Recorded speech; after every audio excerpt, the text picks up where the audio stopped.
Brighton Music Conference. My name's Jimmy Coultas. I'm here with the two men behind Selador Records. We've got Steve Parry and Dave Seaman. The reason we're here to chat with you guys today is to kind of find out your opinions on panels in general, and obviously also what networking, the values of these sorts of conferences, and to find out what's going on with you guys with Selador as well. So, Steve, I'm going to start off for you as you're next to me.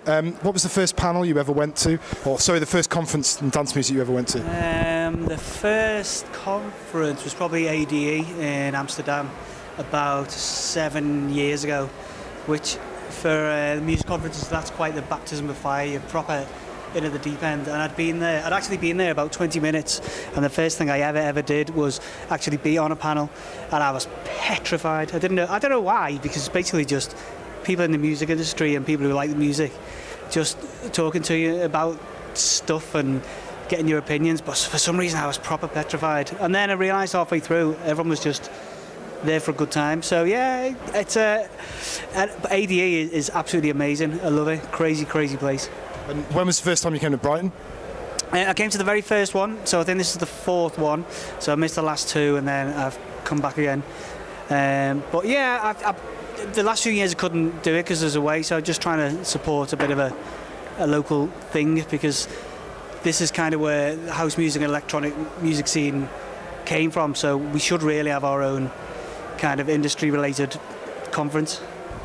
And Dave, I'm assuming here that you've been to a few more conferences. So which was your first?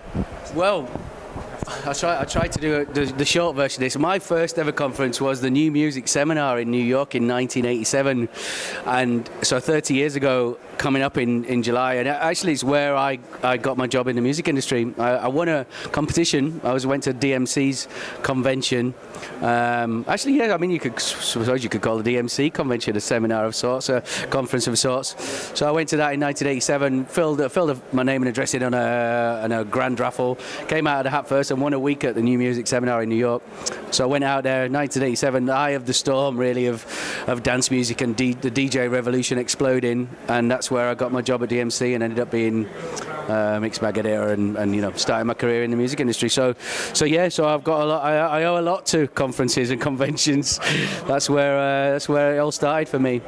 Okay, so kind of connecting with Steve's point, how important do you think it is to have something in Brighton and in the UK which combines with what IMS, ADE, and obviously the Winter Music Conference in Miami? But how crucial is it that we've got something in this country that helps push the scene forward?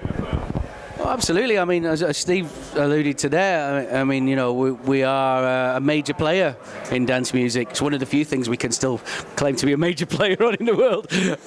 In the dance music industry, like the UK is looked, people all around the world look to the UK to see what's going on.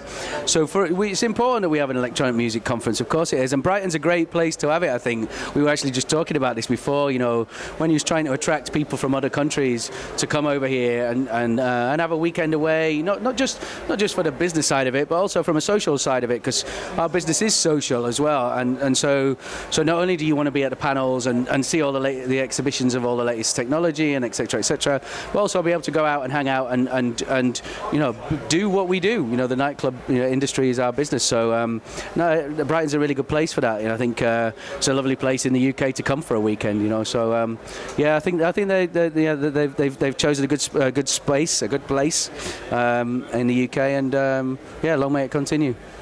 You two are both DJing tonight in Brighton, so obviously do you want to tell us a little bit about what people can expect from that? To be honest, when I DJ, I don't know what I'm going to be playing in the next till I get my first record out, and then just take it from there. But I kind of start off a little bit, depending on what time I'm playing, start off a little bit deeper and then work my way up, and as the night kind of builds up, just try and increase the energy and just make sure people have a good time. Mainly playing records they've probably never heard, but I like that. I like giving people the excitement of the first time that you hear a tune, you buzz off it. That's what I buzz off. So if I just try and carry that on, really. Right. And it's David's point of view. Well, actually, usually I play after him, and he always leaves me in a bad place to play from. So I'm going to get him back tonight because I'm playing first. Because you were there on New Year's Eve, right? How many big classics did he play just before I went on? I'm going to get my own back tonight.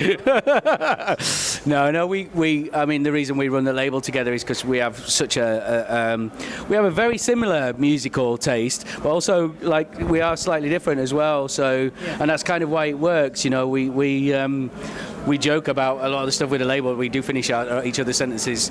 I know that he can do exactly what I would do, and vice versa. So when it comes to DJing, that works really well as well. So I'm on first tonight. I will promise not to play Gabba just before he goes on. Well, actually, I don't promise yet. So we're going to have to wrap things up quite quickly, but obviously you touched on Selador and everything. So what lies in state for the rest of 2017 for the record label and you two? Myself and Dave had tracks out last year. They're both getting remixed. We've got a showcase EP. What we try and do with those is try and feature people who've got EPs coming up, just a sneak preview of some of their tracks, and introduce a few more people to the label. What else we got? I've forgotten what else we got. We have got about the next 5 or 6 releases already lined up from Aft and Florian Cruz and Acumen and Stelios Vassiliadis. Quite a lot of things are lined up. But we're trying to do a lot more gigs like tonight, Selador gigs tonight. We're going to be back in Berlin at Watergate. Going to be in Ibiza. Going to be at Sonar. So we're trying to branch out, and we're getting a good roster of some of the names we just mentioned there that we've got EPs coming up from. Once you've got a bit of a gang together, you've got a bit of a brand and that's enticing to some of the better clubs around the world, and then hopefully we're going to branch out and do a lot more live dates this year. That's the key for us. And Glastonbury we're looking forward to as well, aren't we? Oh, we don't meant to mention that, are we? I'll see you later. Okay, that wraps it up then from Skiddle and Selador. Thanks so much, Steve, and thanks so much, Dave. Thank you.